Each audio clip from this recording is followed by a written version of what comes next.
Welcome into the DNVR Broncos almost winners lounge.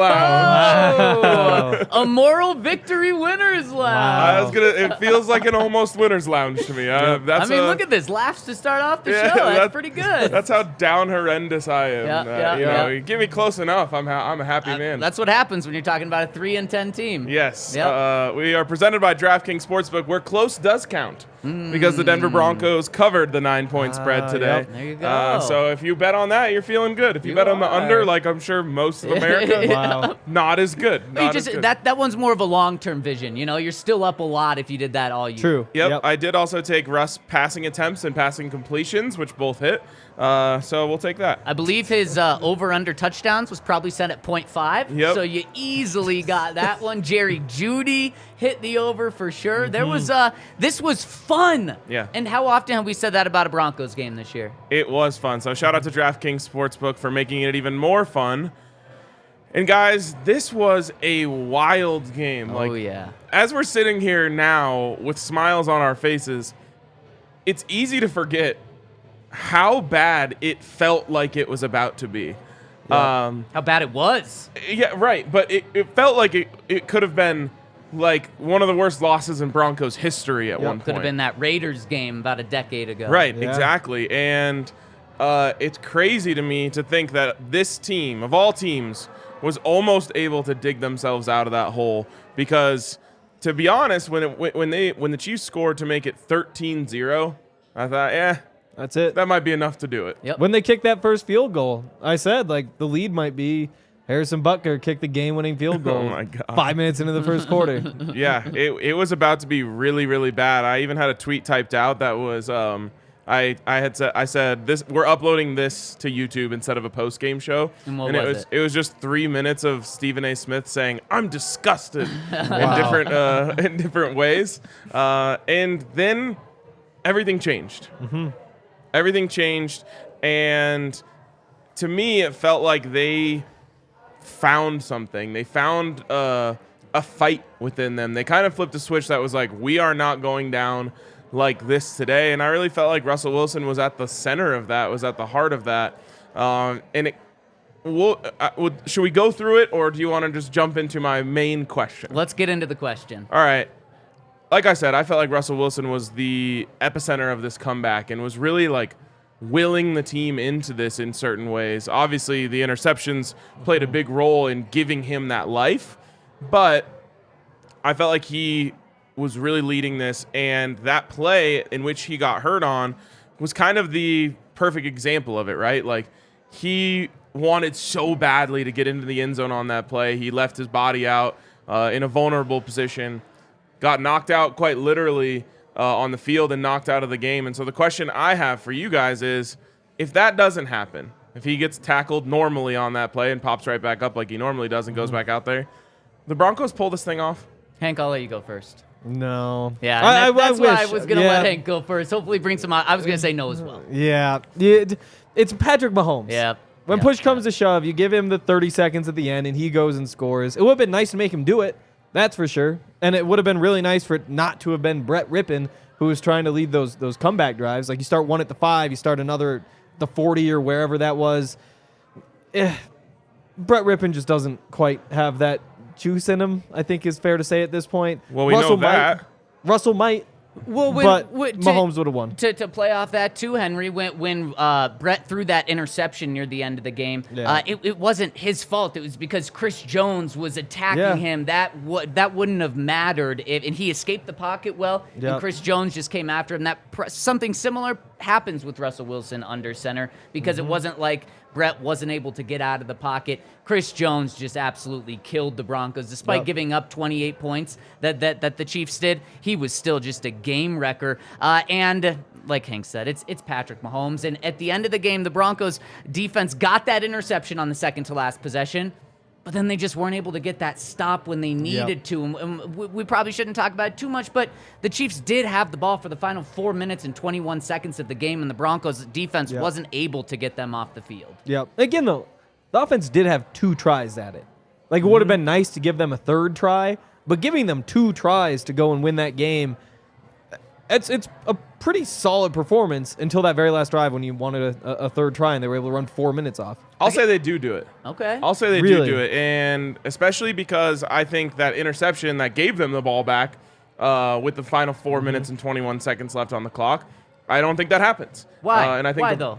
Brett did what Russell would have done, got out of the pocket, and then just was absolutely killed by Chris Jones from behind. Russ would have taken the sack, though, probably. I think Russ would have He just. And didn't know- everything he would didn't know probably it be was different, there. but- I mean, it was his back turned What's to to him. stop him from taking one more step to the right and in completing the pass? Potentially, but I mean that's I don't think that was like something that Russ has in his game that Brett did. And you can give him that pass. I mean, Russ is definitely better at scrambling than Brett Rippon. but again, like but even again, it wasn't because Brett wasn't able to scramble away from it. He did. He might have just gotten to the spot a half second faster and gotten the ball out a half even if second he completes faster. that pass, they're not winning though. I think they are. Yeah, a lot more happy And with Yeah. it. this Mahomes fella you guys are talking about, after the Chiefs scored to go up 20, interception, end of half, punt, touchdown, punt, interception. And then tell me how many game-winning drives he has this year as well. When you do that. That has nothing to do with that Mahomes fella. That has has nothing to do everything with to it. do Okay. with No, it it. He's doesn't. He's so clutch. Let's say they get to go back to right after that interception. The Josie gets the second Josie interception.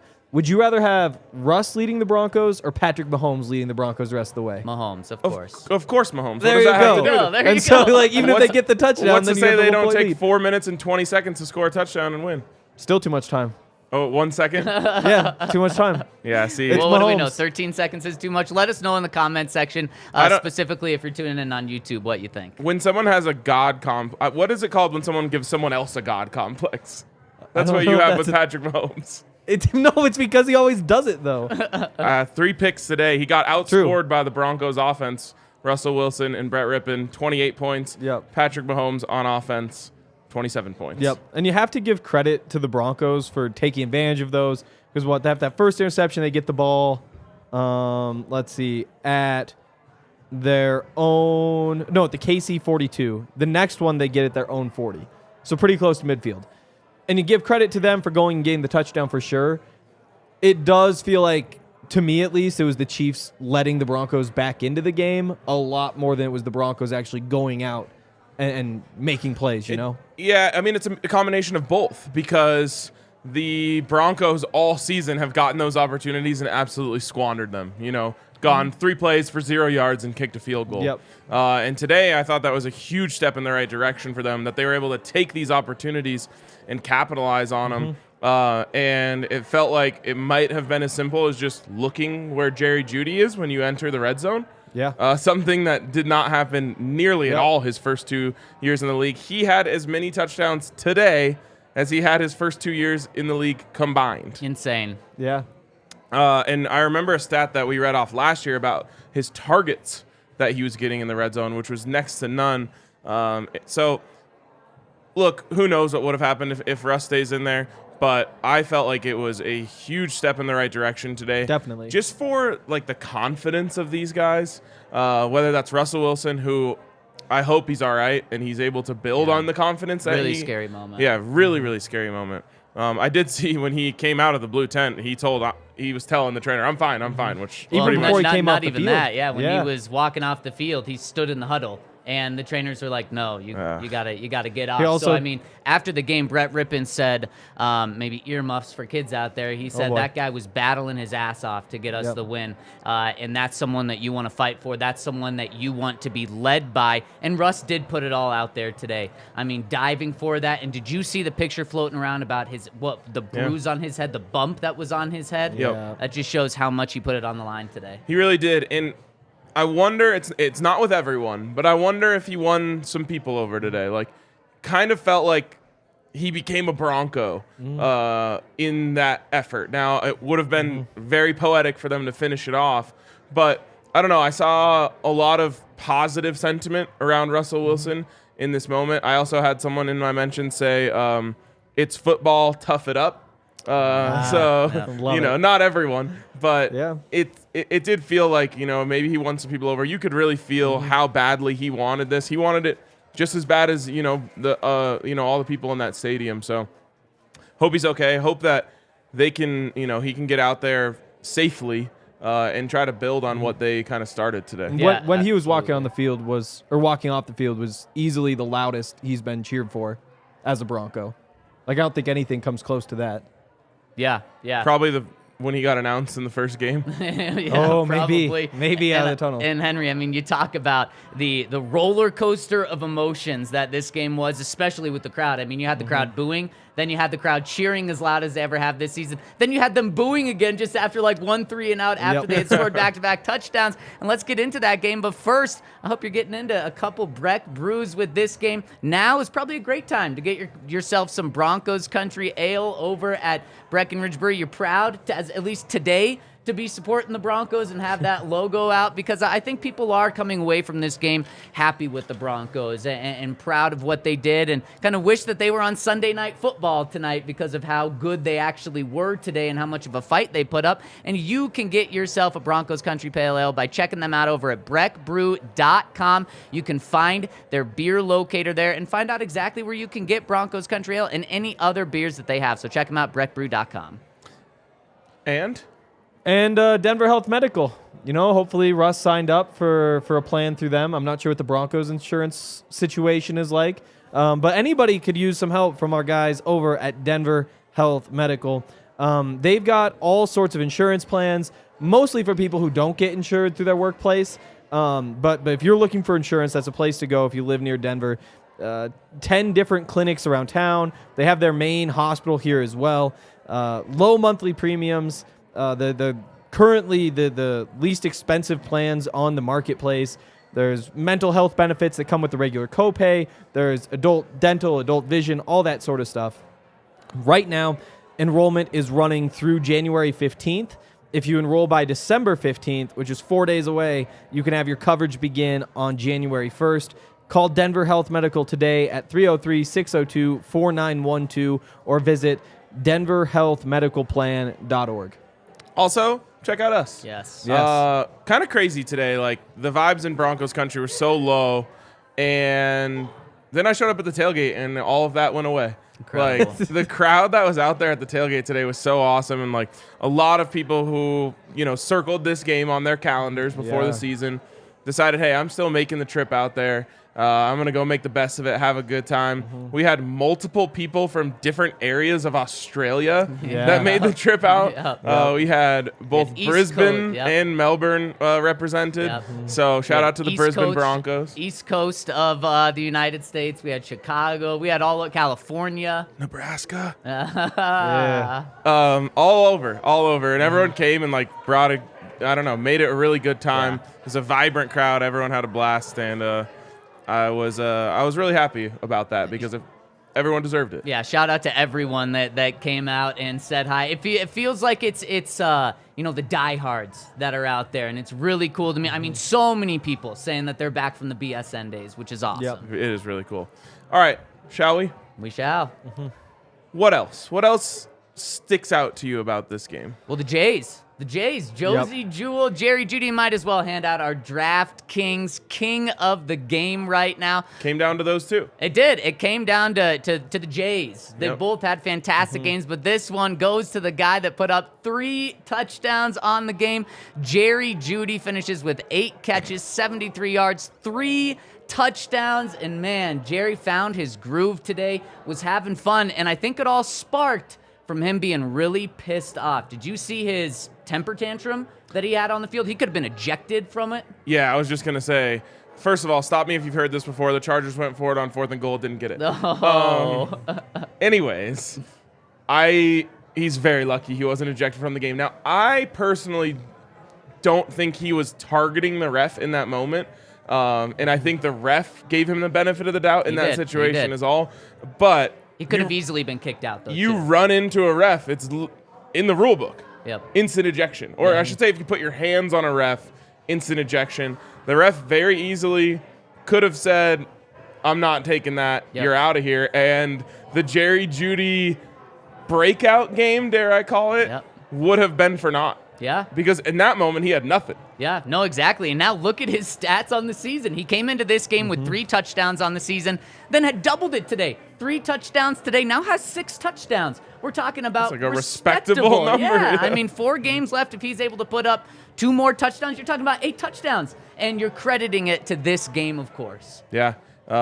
Really cool for him to have that because it just everything felt like it was unraveling. Yep. And again, super lucky he didn't get ejected from the game. But I love that, you know, he kind of got emotional. Nathaniel Hackett, credit to him, pulled him aside on the sideline, reeled him in a little bit, and probably said, hey, we're about to go mount a comeback, and we're not going to be able to do it without you, so stay with me here. And he did. And it was that drive when he got his first touchdown, right? Yep.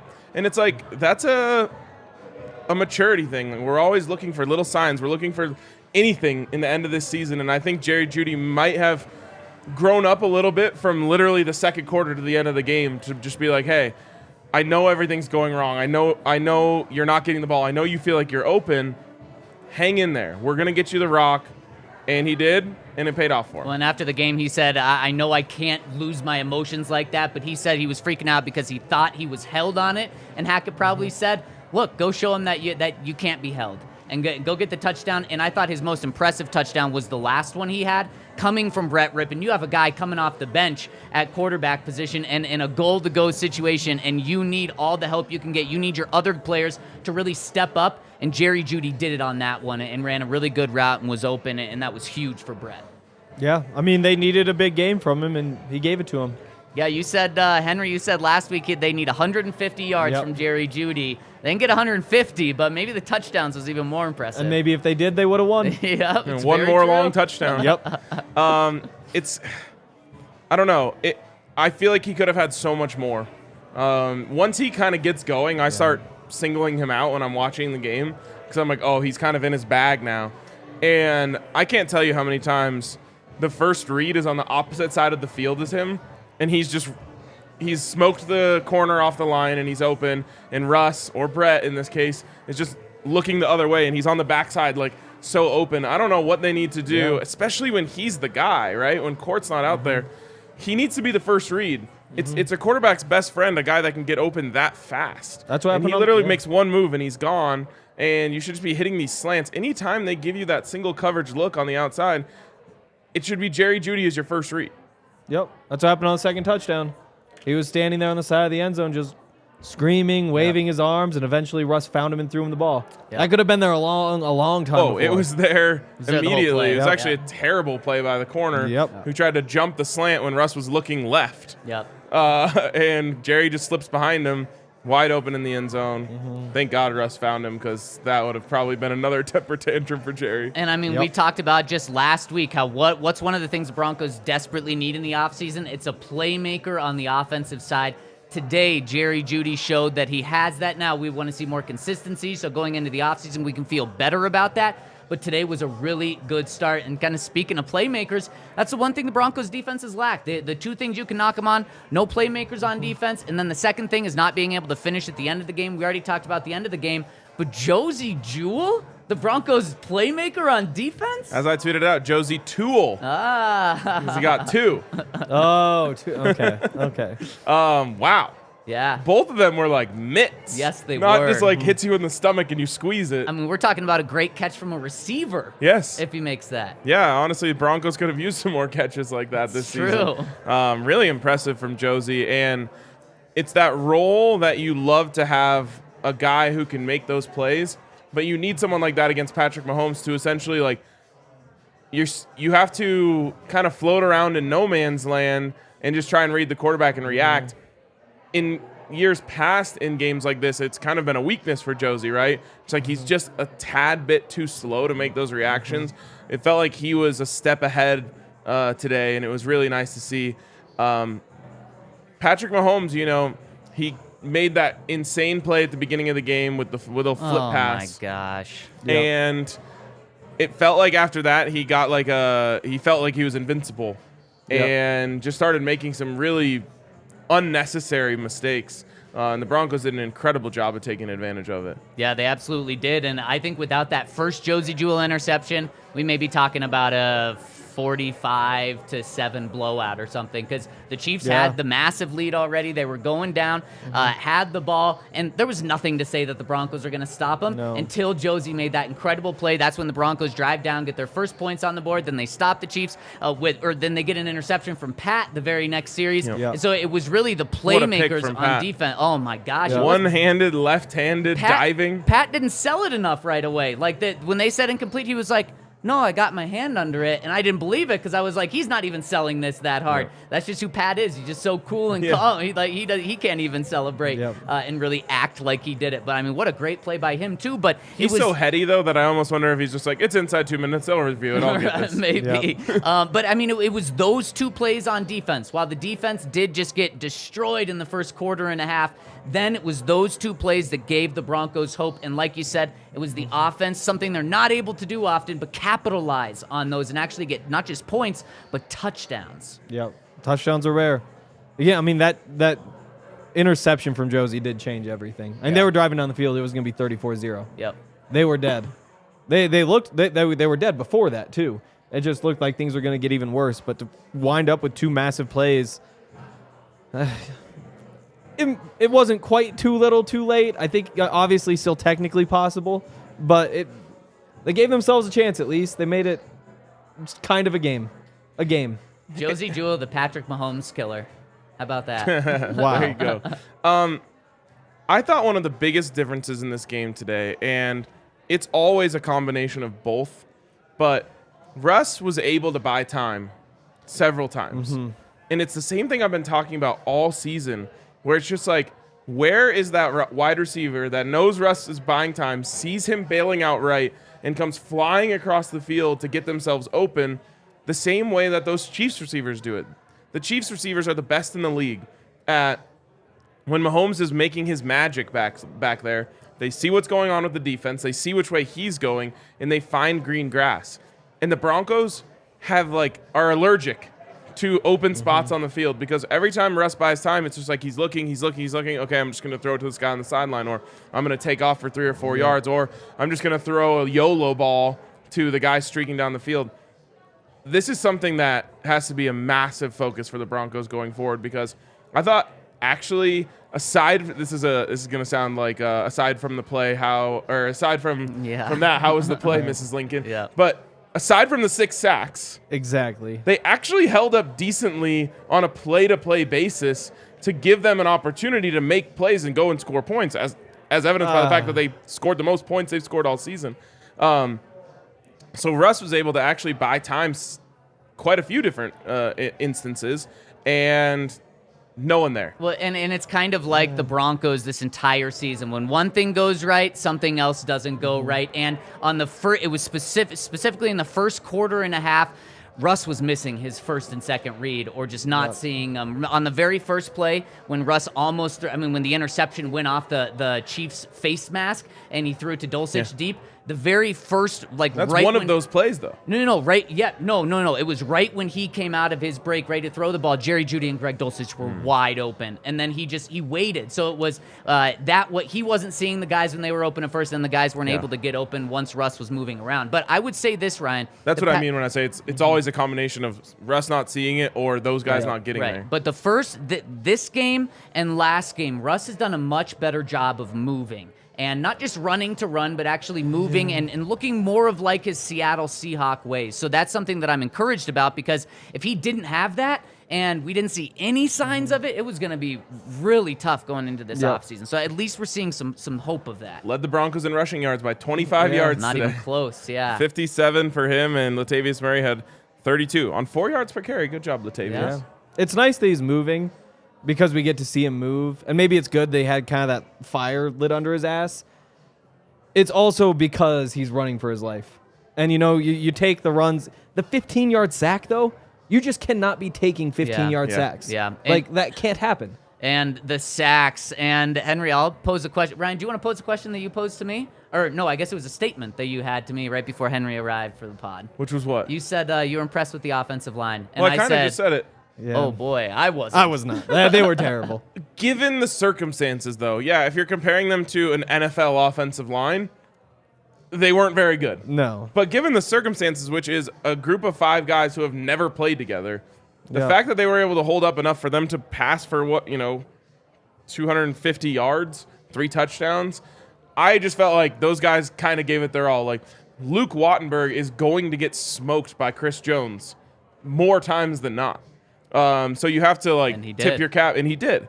But and then he got benched. And then he got benched. when I looked and out then there, the other guy got benched, and then they brought the other guy back in. Yep. I mean, they had 3 different guys playing left guard, which was wild. they could have done the carousel They graphic could've. They with should've. guards. Next week, get ready for it. Yeah. So to me, it was just like, well, I thought those guys fought their asses off. They were completely outmatched. They're not supposed to be starting on an NFL field, and I thought they competed. So Yeah.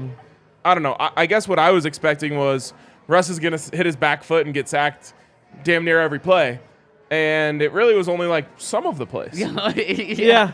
Six plays. And now to be fair, a lot of those sacks today were on Russ. Now, also, few. it's a combination, but the clock in his head, I think he's still getting used to this offense He's and jumpy. thinking a little too much, and that's why he's missing some wide open receivers. He's jumpy, and that's why when he started running, you start to see his game just open up and get a little more settled in. Yeah. He needs to just know when to throw the ball away. Yeah. Like, when you escape one and there's just another wave coming, you just have to be like, all right, like, that was the dub. I got out of that first sack. Now I just got to throw it away. But I feel like he's like, all right, I escaped one. Now I have a chance to make a hero's play. Right. And it just hasn't been there. And then you end up with a 15-yard sack, which just Yep. this offense can't overcome. He just needs no to know. offense can. Yeah, it's Well, true. The Chiefs' offense can. Did they do that? They actually didn't have any crazy 1st and 30. No. The Broncos did- actually yeah. did overcome that 2nd and 35. Or they got, I think they overcame it. And it was like, wow, this is incredibly Because impressive. of the juggling Greg Dulcich catch. Yep. And Russ just needs to know when to do the Patrick Mahomes stiff arm, no look pass my that goes 66 yards for a touchdown. It'd be nice. I do think so. Russ was hit 11 times today. It's tough to look it up. I'm pretty sure that's the most this season. Second most, because Second he was most? hit 18 times, which is like the most Jeez. of any quarterback all season. What was that? A couple weeks ago? A 2 month weeks ago, yeah. Huh. Yeah. I mean, you're down 4 starters. It's not going to look good. They didn't run the ball at all. I mean, Didn't the really pressure try. was there. Exactly. Yeah. They didn't have a chance to try. I guess. I mean, it could have been worse. It definitely could have been worse. Could have been. That's kind of It what could have been my worse. takeaway was. With at halftime, even with the way those last 4 minutes of the half went, the Chiefs were on pace for 600 yards, and I believe Patrick Mahomes was on pace for 500 yards. They were just killing them. Yeah. And credit to the Broncos. They did not give up on themselves. They did not give up on Nathaniel Hackett, and both offense and defense fought, because it could have been. They could have put up a 50-burger on this team. Easily. They should have. So the question is, did the defense let down the offense? No. They didn't. Yeah. I do think they did, because it's not You do. like they held Kansas City to they did their job. No, they held Kansas City on the offensive side to about what they're 27. averaging. Yeah. And Chiefs are averaging 29. We needed the Broncos defense to be special in this game. Now, you could argue that The turnovers. 3 Exactly. interceptions is huge. It certainly is. But when you look at it, the offense. If I would have told you coming into this game, the Broncos offense is going to score 27 points, and they lose, you're probably putting that on the defense. Or if I say if the Broncos are going to put up 27 points, you probably say they 28. win, right? Yeah. Yeah. Yeah. But, flip side is, would you rather have 34 points allowed and the Broncos get to start with the ball at midfield 3 times, or just 20 points allowed and they're stuck at the 20 every With time? this team, You gotta I can't take say- midfield. No, you can't give 34 points. Oh, This you have to. offense, They can't their make it season down high the was field. Guess what? 23 You It has to be lose both midfield. situations. They're playing the Chiefs. They always lose. Yeah, I 14 mean, straight. if I was on the defense and someone on the offense was pointing the finger at us, I would be like, you guys would have never scored if it wasn't for us. So Yeah. give me a break. But so that's why you can't, it doesn't exist in a vacuum. That being said, they put them in, the defense is what got them in the hole that they had to dig them out of in the first True. place. Mm-hmm. They really stood no chance in the first 4 drives, I believe. Yeah. Chiefs scored on all 4 of their first 4 drives. Yep. The fact that it even ended up being close after that is kind of a miracle. Yep. It Because when you envisioned the Broncos being in this game, you kind of, if you were envisioning I did that, not, you were kind yeah. of trying to envision the Ravens game last week, right? Like, you just muck it up, and it ends up being like, 6-6 and going into the fourth quarter somehow, and you get a lucky touchdown or a turnover. Like, when they scored on the first 4 drives, everyone thought the game was over. So Yeah. I think the defense did a little bit. The problem is they also saved the offense. So it's like every Broncos game, it pretty much all comes down to what did the defense do. Yeah, and at halftime, Patrick Mahomes had 250 passing yards, along with 2 touchdowns, but with those two interceptions as well. Patrick Mahomes, the first quarterback this year to have a 300-yard passing game on the Broncos. It's not like the most damning thing in the world to say because it is Patrick Mahomes, but he ends with 350 passing yards when it wasn't like he was racking them up in garbage time. Yep. Yeah, I mean, there's a lot of blame to go around. Great job on Kelsey. He got loose in that early part of the game, but he went under on his props. By a couple of yards, 3 yards? Yep, and I assume his catches was probably like 7.5 or something. He only had 4. Yep. Yeah, I mean, he killed him early, though. Yep, he did. And that first play, the first pass that Mahomes had was just to a wide open Travis Kelce. But you're right. The rest of the game, they really locked in on him. And like several of those big 3rd and short stops they got were all just plays designed right to Travis Kelce, where they took it away and then he had to freeze and they were able to get to him or force him to throw an errant pass. So I thought they actually, I mean, in terms of Broncos games against Travis Kelce, this was one of the best. Yeah, and the defense just gave up too many big plays, and that's where it came down to. In the past game, they gave up a 56-yarder, 20-yarder, 37-yarder, 50 or 25, 17, 20. That's a ton of big plays to give up. Yeah, and I feel like it was the perfect microcosm of the Broncos defense this season when there's still a chance at the end of the game, right? You could still get the ball back, and yes, it'd be going to Brett Rippon,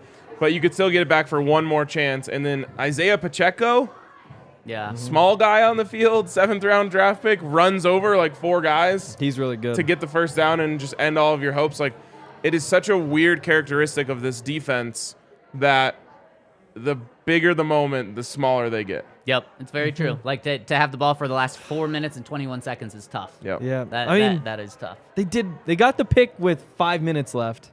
For sure. They forced the punt with 8 minutes left.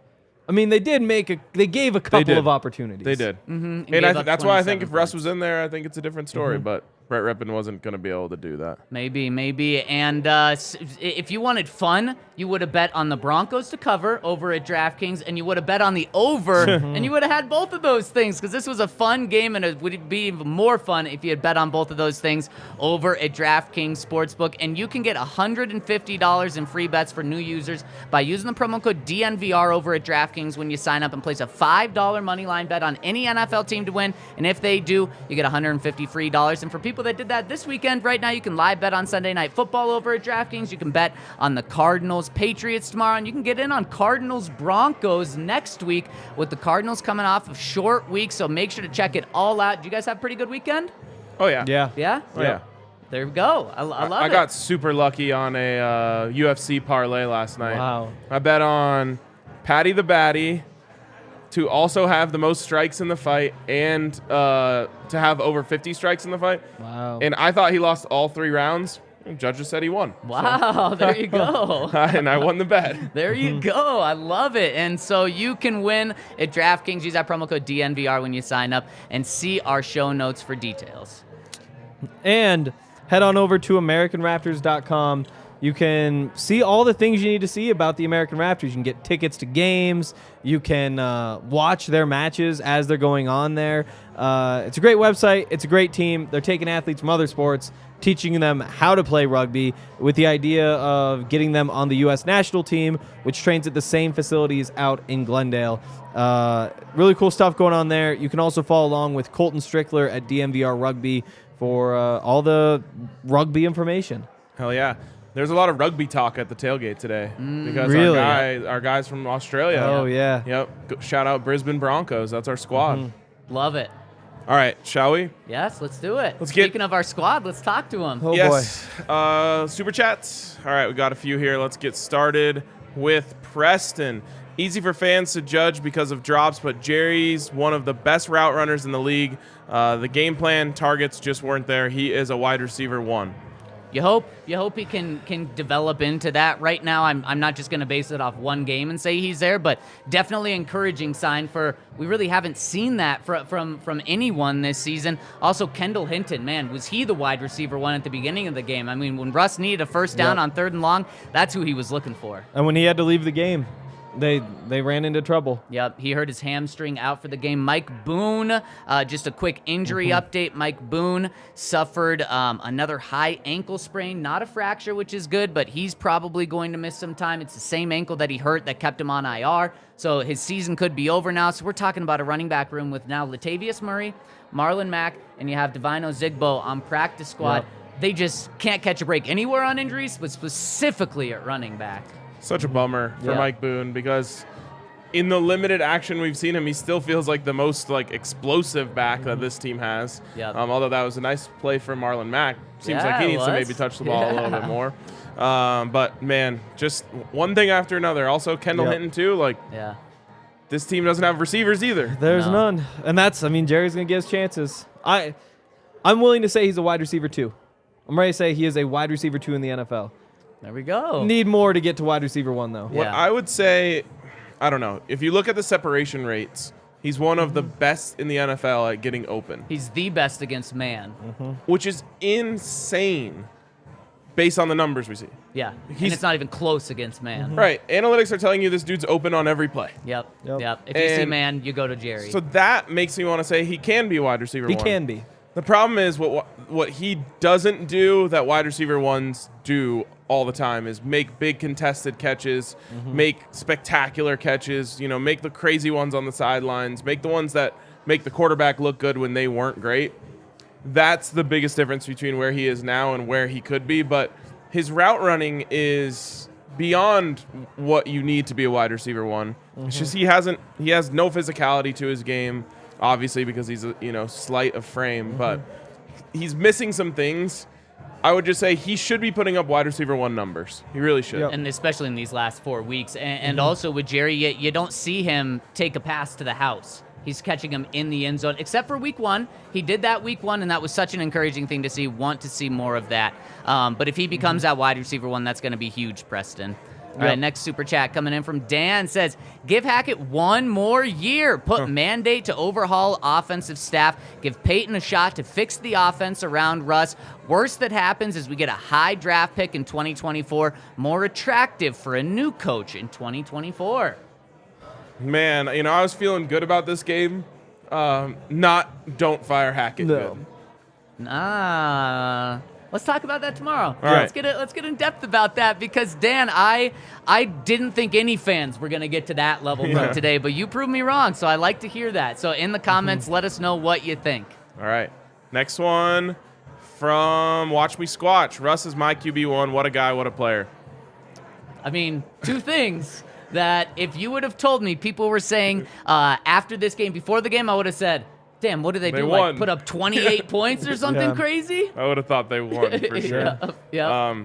I did feel really good about the way Russ competed today, and never questioned that about him before, but I just felt like in those moments, I really felt like he's going to pull this off, and it's going to change a lot of people's minds on him. It just sucks that we didn't get to see what would happen. Speaking of competing, do we need to give Russ credit for trying to make a tackle on the pick 6 he threw? Because remember, we killed Teddy Bridgewater last year for not trying. Hey, at least Russ tried. He did just get absolutely, thrown to the ground. That's what happens. He looked like it was me. But that's what happens when quarterbacks try that. But he tried. He did. Just got to go lower. I don't really know if there's anything Russ could have done He's there. not tackling him. All you have to do is trip them. No. Zach, you said this was your strategy. Just get run over, but trip them on the way. You hold on to the feet. Yep. Yeah. I'd like to see it. Man, that was brutal, though. Take that play away and Broncos win. I mean, not really, but that wasn't the difference in the game. It wasn't a real screen, but it was kind of those passes in the flat. That was kind of the difference in the game. Russ tried that many times, and it was tipped a couple of times, and the Broncos weren't able to. And when the Chiefs ran a screen, I mean, does Mahomes sell it well? Does the line sell it well? Does the running back do a great job of staying back, kind of hidden, and then popping out at the last second? It's those things that you say, man, it looks like that team has been together for a long time, and you see how beneficial that is. So, to some people saying, let's just keep some things the same, there is benefit in having consistency. If the consistency is Andy Reid. Or Patrick Mahomes. Yeah, exactly. All right, next one is from Casey. Jerry Jeudy was open the whole game. He really was. He really was. He was. He should have had 15 catches in this game. Yeah. Especially in the first quarter. Yep. Russ was missing Dulcich and Jeudy often. Yep. And that ball to Dulcich at the beginning, where Russ just threw it up in the air into double coverage. Yep. Jerry's wide open. Yep. That's one of the many times Jerry was wide open, but the ball was not thrown his way. And it's almost the same route half the time. It's that big over route, which we saw them run 10,000 times in training camp and hit it over and over again. Yep. And for whatever reason, I honestly don't know if he's caught that pass this year. No, not even today. It's crazy. Yeah. Yep. How about Jeudy also? I mean, he would have been close to getting the 150 yards if he would have caught that pass on fourth down instead of just drew the defensive pass interference, but did a good job drawing that as well. He flipped his hips like 4 times looking for that ball. Yep. Got the penalty, though. Yep, he Flopped. did. What? He flopped a little. Good. There was not. Yeah, definitely good, but there wasn't an attempt to go get the ball. It was, I'm going to feel the contact and make sure we get the yardage. Watching the World Cup. It worked. Yep. All right, last one in the super chats from Chris. Oh, and we have another one after this. Okay. I'm sorry, but the attitude Jerry brings to the team is detrimental. It's time to start marketing him to teams and get what you can. Love the show, guys. Tell you what, if he's not out there, you have no one right now. So I would give him a little more credit. If you are tearing down after this season and you're able to build him up over these next couple of games and you don't think he's in your future, though, it'd be great for his value just to go up. The problem is, so I've essentially given up on KJ Hamler. Yep. I'm Brandon Johnson, Jalen Virgil. Any of those guys haven't shown you enough to think like that guy's a part of the future. No. So you have Cortland Sutton and Tim Patrick. Yep. Those guys are a very specific type of wide receiver that don't do anything like what Jerry does.